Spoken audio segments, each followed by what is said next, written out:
You ever have those days when you think about hitting the gym, but instead you end up on Rocket League just to get clapped over and over again? Well, here's how to avoid that. It's simple. Learn how to rotate. Wait, wrong topic. Here's how to find motivation at the gym with these 3 tips. Forward. Here is tip number 1. Small goals.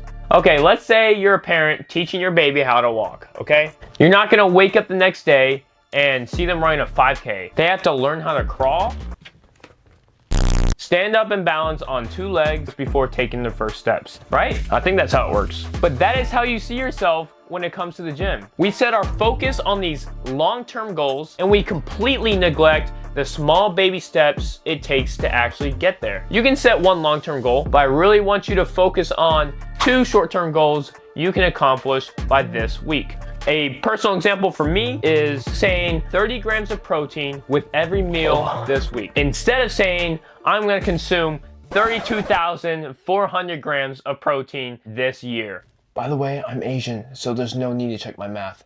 It's correct. The point is, focus on your small goals and keep them digestible and attainable. After you complete these short-term goals, what happens next? And that is tip 2.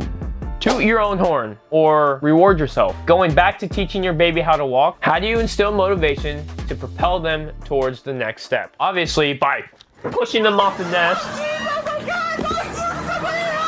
Okay, but for real, it's through positive reinforcement. Positive reinforcement is the introduction of a desirable or pleasant stimulus after behavior. This desirable stimulus reinforces that behavior, making it more likely to reoccur. You need to start implementing this after achieving your short-term goals. For me personally, I have a crazy sweet tooth. Like, anyone who knows me knows I love candy. Anything candy-wise, I absolutely love. After the gym, I always have something sweet, whether it's a protein shake or candy. And because I've done this countless amount of times, my brain relates sugar to working out at the gym. And I usually have a desire to go work out because I know after I do this, I'll gain some kind of reward. So give yourself a small reward for achieving those short-term goals, and it will give you the motivation to do it the next time.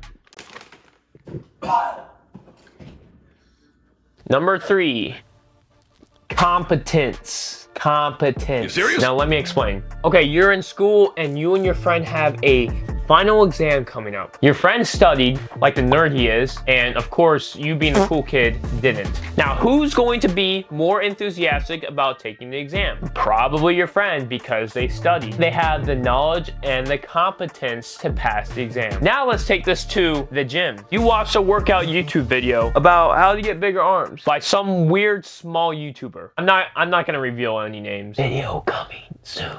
Anyways, now you feel motivated and excited to go try these new workouts based on your new level of knowledge, and say it with me, caustic. Breathe it in.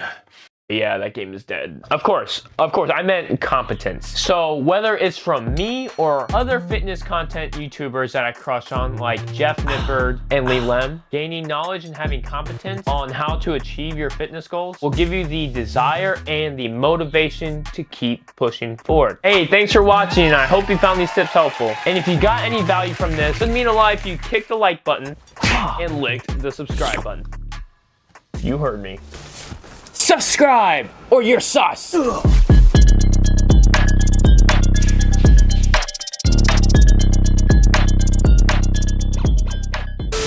And we seem and we. What did he say?